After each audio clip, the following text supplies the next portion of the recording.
L-interess fil-proġett ta' Barts Fawdesh mhux biss ġej minn studenti internazzjonali iżda anke minn professjonisti Maltin.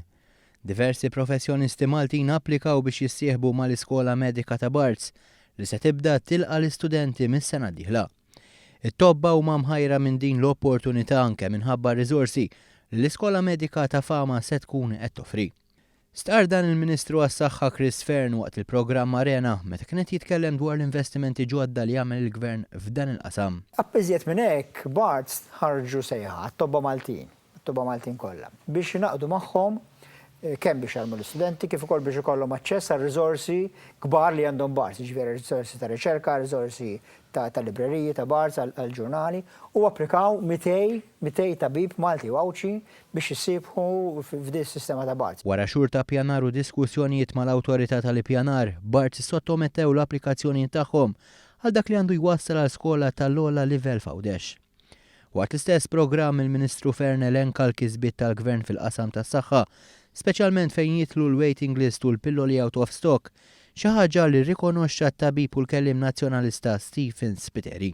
Fir-rigward tal-waiting list huwa sar avvanz għaliex pereżempju ninnotaw illi pereżempju anki MRIs u CT scans jidher illi qed jintużaw anke ħinijiet li huma out of schedule. Allura naturalment inti tista' tużhom dawk il-ħinijiet biex tinqeda b'effiċjenza akbar u għalhekk dik ta' min jinnotaw. Ninnotaw ukoll illi anki fir-rigward ta' sodot kien hemm kambjament. Spiteri kienet jiddiskuti s-suġġett fl-assenza tal-kelliema s-saħħa Claudette Buttigieg li qatt ma taċċetta intervisti fuq l-Istazzjon 1.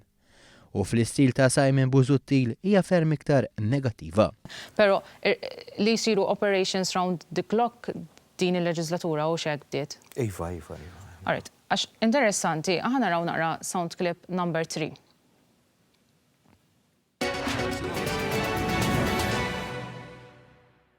L-operazzjoni tal-Kataret il-fat li qed li naqsu qed nieħu gost għaliex fl-aħħar mill-aħħar dak huwa r-riżultat tal-pjani li kellu l-Partit Nazzjonalista. Intant il-Ministru Chris Fearn qal li minħabba li kien hemm stennija l-appuntamenti ta' dentistrija, il-Gvern daħal fi sħubija ma' servizz privat biex il-pazjenti jinqdew f'ħin qasir u bla ħlas.